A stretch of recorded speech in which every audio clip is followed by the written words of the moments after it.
सुप्रभात विद्यार्थियों। आज हम लोग संस्कृत का तृतीय पाठ, आपकी पुस्तक का नाम रुचिरा है और रुचिरा से हम लोग तृतीय पाठ मतलब तीसरा पाठ पढ़ेंगे जिसका नाम है डीजी भारतम।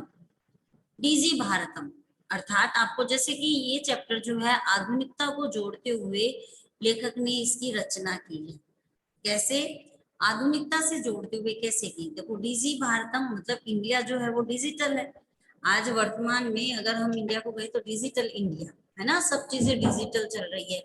तो इस पाठ का यही हमें इस पाठ से यही सीखने को मिलता है कि वर्तमान में इंटरनेट, फोन, मोबाइल, ये सब चीजों का कितना महत्व हो गया है, आप देख ही रहे हैं। और हाल फिलहाल तो इसका बहुत ज्यादा महत्व हो गया है। तो देखो, यहाँ पर प्रस्तुत पाठ डिजिटल इंडिया के मूल भाव को लेकर लिखा गया निबंधात्मक पाठ है। निबंधात्मक का मतलब क्या होता है? जो पाठ निबंध से मतलब सीधा सीधा पढ़ना निबंध है, जिसके बारे में एक निबंध लिखा गया है, वह निबंधात्मक पाठ होता है। ठीक है, निबंधात्मक का मतलब यही है। तो देखो कि इसमें वैज्ञानिक प्रगति के उन आयामों को छुआ हुआ है। कई बार ये प्रश्न आ जाता है आप लोगों के पेपर में कि प्रस्तुत पाठ डीजी भारतम कौन सी शैली में है, तो आपको लिखना पड़ेगा निबंधात्मक शैली। आपको ऑप्शन भी मिलते हैं, तो आपको ये याद रखना है कि यह जो पाठ है डीजी भारतम वो निबंधात्मक शैली में है। इसमें वैज्ञानिक प्रगति के उन आयामों को छुआ गया है जिनमें हम एक क्लिक द्वारा क्लिक टच करने बहुत कुछ कर सकते हैं। आज इंटरनेट ने हमारे जीवन को कितना सरल बना दिया है। आप सबको यह बताने की तो आवश्यकता ही नहीं है कि इंटरनेट जो है वो हमारी लाइफ में क्या महत्व रखता है, या उसने जो है वो कितना महत्वपूर्ण हमारे जीवन को बना दिया, सरल भी बना दिया। जिस काम को हम लोग किसी को चिट्ठी पत्री भी भेज देते थे तो कहीं दूरी पर 5-5 10-10 दिन लग जाते थे, तो अभी 1 सेकंड में हम अपने मोबाइल पे या फैक्स पे जो भी है 1 सेकंड में हमारा काम हो जाता है। तो कितना सरल बना दिया है। हम भौगोलिक दृष्टि से एक दूसरे के अत्यंत निकट आ गए हैं। पहले हमें लगता था कितना टाइम लगेगा, क्या होगा, परंतु आज ऐसा नहीं है। इसके द्वारा जीवन के प्रत्येक क्रियाकलाप, जीवन के जितने भी कार्य हैं वो सुविधाजनक हो गए हैं। ऐसे ही भावों को यहाँ सरल संस्कृत में व्यक्त किया गया है। तो समय को देखते हुए और आज जो है वो हमारे डीजी भारतम जो ये चैप्टर है इसका महत्व रखते हुए एकदम सरल संस्कृत में इस भाषा में व्यक्त किया गया है। तो देखिए, अद्य संपूर्ण विश्वे डिजिटल इंडिया इतस्य चर्चा श्रूयते। श्रूयते का अर्थ होता है सुनना। आज संपूर्ण विश्व में, अद्य माने आज संपूर्ण विश्व में डिजिटल इंडिया इतस्य इस प्रकार की चर्चा अर्थात आपस में बातचीत जो है वो श्रूयते सुनाई देती है। देखा ही है आपने कि जिसको देखो वही मोबाइल में या इंटरनेट पे यही सब बातें चलती रहती है।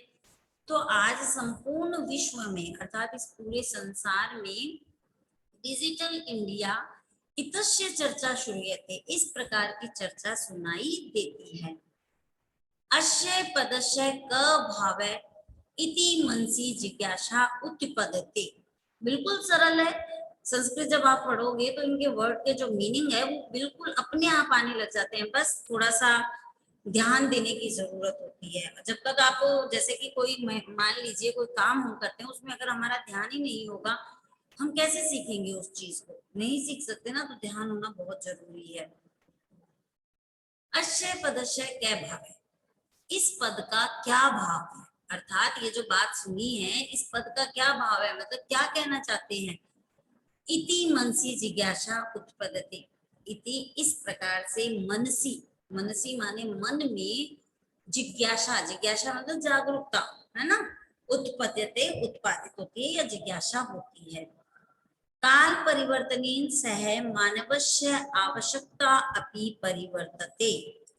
काल परिवर्तनेन, काल का मतलब क्या होता है? 3 काल होते हैं, वर्तमान, भूतकाल, भविष्य काल, मतलब समय।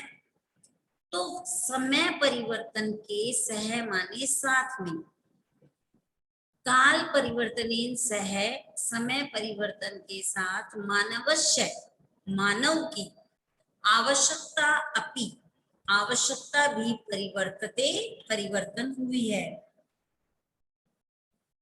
कैसे परिवर्तन हुई है। जैसे हम लोग पहले नोकिया का फोन आता था, पर अभी स्मार्टफोन आने लगा, तो चेंज अपने आप मनुष्य जैसे जैसे मनुष्यों की आवश्यकता जो है वो भी परिवर्तित हुई है। प्राचीन काले ज्ञानस्य आदान प्रदानम मौखिकम आसीत्। प्राचीन काले मतलब प्राचीन माने पुराना, और काले मतलब समय में। पुराने समय में ज्ञानस्य ज्ञान का आदान प्रदान, जो ज्ञान का आदान प्रदान था, अर्थात एक दूसरे को देना, है ना, आदान प्रदान करना, देना। तो एक दूसरे का जो ज्ञान का आदान प्रदान था वह मौखिकम आसीत्, अर्थात वह मौखिक में होता था। पहले क्या होता था, पहले अगर किसी को कुछ बताना होता था, किसी को कुछ समझाना होता था, तो लोग बोल करके कहते थे, पुराने लोग। परंतु अभी तो हमें कुछ मोटिवेशनल कुछ देखना है तो हम यूट्यूब पे सर्च मारेंगे और मोटिवेशनल चीज आ गई। तो ये क्या हुआ, डिजिटल भारतम, है ना। तो देखो बेटा, ज्ञानस्य आदानम प्रदानम मौखिकम आसीत्। ज्ञान का जो आदान प्रदान है वह मौखिक था। विद्या च श्रुति परंपरा ग्रहायते स्म। और जो विद्या होती थी, जो स्टडी होती थी, एजुकेशन होती थी, वह सुनने की परंपरा से ग्रहण होती थी। सुनने की परंपरा का मतलब हुआ, पहले आप लोगों ने कई पिक्चरों में देखा होगा कि एक पीपल का या बड़ का पेड़ होता है जिसपे ऋषि मुनि बैठे होते हैं और नीचे उनके शिष्य बैठते थे। तो ऋषि मुनि जो उनको सुनाते थे, उनको जो बताते थे, वो अपने जीवन में उसको उतारते थे। ऐसा ही होता था पहले। तो श्रुति परंपरा मतलब सुनने की जो परंपरा है उससे ग्रहण होती थी विद्या।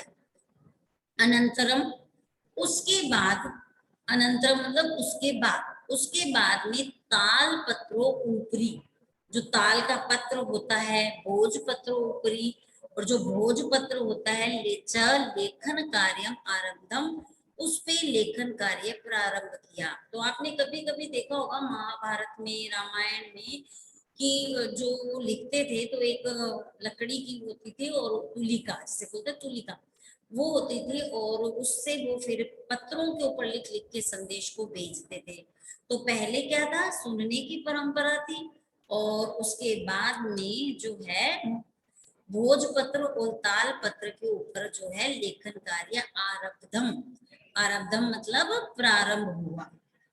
परिवर्तननी काले कर्गदस्य लेखनया च आविष्कारेण सर्वेषाम् एव मनोगतानां भावानां कर्गदो ऊपरी लेखनम प्रारब्धम। अब क्या बताया कि परिवर्तन अर्थात समय जो है वो परिवर्तित हुआ, आगे चला और आधुनिक समय आ गया। तो परिवर्तननी काले, कि परिवर्तित समय में, अर्थात समय का जब परिवर्तन हुआ, तो कर्गदस्य, कर्गद का अर्थ होता है कागज, कर्गद का अर्थ होता है कागज। तो कर्गदस्य कागज की लेखन्या मतलब कागज के ऊपर जो है वो लिखना का आविष्कार हुआ। आविष्कारेण आविष्कार से, कागज के ऊपर लिखने के आविष्कार से सर्वेषाम मतलब जितने भी लोग थे, सब लोग जो है मनोगताना, मनोगताना मतलब जो मन के अंदर जो भाव है वो कर्गदो ऊपरी, अर्थात कागज के ऊपर लेखनम प्रारब्धम लिखना प्रारंभ किया। तो क्या कहा कि जैसे जैसे समय परिवर्तन हुआ, कागज के ऊपर लिखने का आविष्कार हुआ, और सभी अपने मन की जो भावनाएं हैं वे कागज के ऊपर उन्होंने लिखना प्रारंभ कर दिया। टंकण यंत्र से आविष्कारेण लिखिता सामग्री टंकिता सती बहुकालाया सुरक्षिता अतिष्ठत। अब क्या कहा कि जब टंकन यंत्र आविष्कार है, जब कंप्यूटर सबका इनका आविष्कार हुआ, तो वो जितनी भी लिखित सामग्री थी, लिखी हुई सामग्री थी, वो टंकिता सती मतलब उसमें बहुकालाया लंबे समय तक सुरक्षित रहती थी। सेव करना, है ना, हम अपने पीसी में, अब तो लैपटॉप चल गए हैं, अपने पीसी वगैरह में अपन क्या करते थे, उसमें सेव करते थे और वो पड़े रहते हैं। तो वैज्ञानिक प्रविधि प्रगति यात्रा पुनरअपि अग्रे गता, जो वैज्ञानिक प्रगति है, वैज्ञानिकों के द्वारा जो ये सब किया गया, ये है प्रगति। प्रगति मतलब विकास। तो विकास की यात्रा जो है वो पुनः से पुनरअपि मतलब पुनः से दोबारा से जो है अग्रे गता आगे की तरफ बढ़ने लगी। जैसे फिलहाल वर्तमान काल में हो रहा है ना कि पहले कुछ था अब कुछ है। पहले तो क्या होता था, चिट्ठी पत्री जो होती थी वो जो पक्षी होते हैं उनके माध्यम से भेजी जाती थी राजा महाराजाओं के समय में। फिर उसके बाद में जो सैनिक होते थे वो एक दूसरे को माध्यम बना के देते। फिर रेलवे का मतलब डाक वगैरह चली। अब तो क्या, अब तो डाक की भी जरूरत नहीं है, एक बार हमने मैसेज टेक्स्ट किया और मैसेज पहुंच गया। तो अब ऐसे होने लगा, इसलिए डिजिटल भारतम है। तो देखिए आगे क्या होता है। बहुकालाया सुरक्षिता ऐतिष्ठता वैज्ञानिक प्रगति प्रगति यात्रा पुनरअपि अग्रे गता। वैज्ञानिक जो प्रगति है वो दोबारा से आगे की ओर बढ़ने लगी, मतलब विकास किया। अद्य सर्वाणि कार्याणि संगणक नाम के नियंत्रण साधितानि भवन्ति। संगणक का अर्थ क्या होता है, कंप्यूटर। संगणक मतलब हिंदी में जो इंग्लिश में जो कंप्यूटर है उसको संस्कृत भाषा में बोलते हैं संगणक। तो देखो क्या कहा कि आज सारे अद्य सर्वाणी, अद्य माने आज, सर्वाणी सारे, कार्याणि कार्य, आज सारे कार्य जो है वो कंप्यूटर नाम के यंत्र से साधित होते हैं, अर्थात कंप्यूटर नामक यंत्र से संपूर्ण होते हैं। समाचार पत्राणि पुस्तकानि च कंप्यूटर माध्यमेन पठ्यन्ते। पढ़ते हैं ना, अब आजकल लोग न्यूज़पेपर कम मंगाते हैं, इससे अच्छा क्या करते हैं अपने फोन के अंदर ही डाउनलोड कर लेते हैं। दैनिक भास्कर, राजस्थान पत्रिका जो भी है वो डाउनलोड कर लेते हैं और उसी के अंदर पढ़ लेते हैं। तो समाचार पत्राणि पुस्तकानि च कंप्यूटर माध्यमेन पठ्यन्ते। समाचार पत्र, पुस्तक और कंप्यूटर के माध्यम से पढ़ते हैं। लिख्यन्ते च और लिखते हैं, तो लिखने का टेक्स्ट भी होता है तो लिखते भी हैं, ठीक है। कर्गदो उद्योगे वृक्षाणाम उपयोगीन वृक्षा कर्त्यन्ति। क्या कहा देखो, कर्गदो उद्योगे, कागज का उद्योग, कर्गद माने कागज, कागज का जो उद्योग है वो वृक्षाणाम उपयोगी, वृक्षों के उपयोग से वृक्षा कर्त्यन्ते, इसमें क्या करते थे, वृक्ष काटते थे। कागज का उपयोग करने के लिए जो है कागज का उद्योग करने के लिए वृक्षों को जो है वो काटते थे। यही होता था ना, आप लोगों को पता ही होगा कि कागज से जो वृक्षों से कागजों का जो होता है, तो कागजों का उद्योग करने के लिए क्या करते थे, वृक्षा उपयोगिनम, वृक्षों का उपयोग करके वृक्षः कर्त्यन्ते, कर्त्यन्ते मतलब काटना, काटते थे।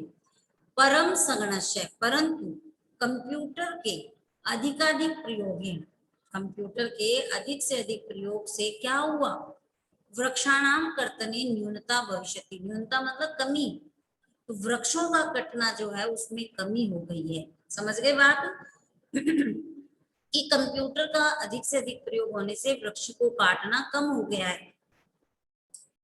इति विश्वास, इस प्रकार के विश्वास से अनेन पर्यावरण सुरक्षाएं, अनेन जितने भी पर्यावरण सुरक्षा है उन्होंने इस दिशा में, पर्यावरण सुरक्षा की दिशा में महान उपकारों भविष्य, उनका महान उपकार होगा, पेड़ों का जो है वो महान उपयोग होगा।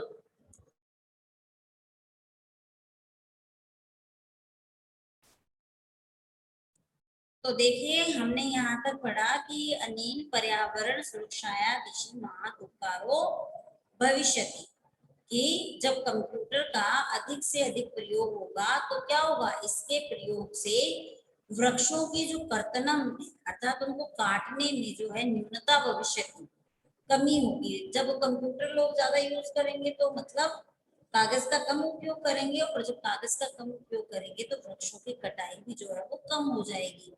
इति विश्वास है अनेन पर्यावरण सुरक्षाया दिशि महान उपकारो भविष्यति, इस प्रकार से पर्यावरण सुरक्षा की दिशा में महान उपकार होगा, है ना। क्योंकि वहां पर जब कागज का कम उपयोग करेंगे तो अपने आप से पेड़ वगैरह जो है वो कम कटेंगे, ठीक है।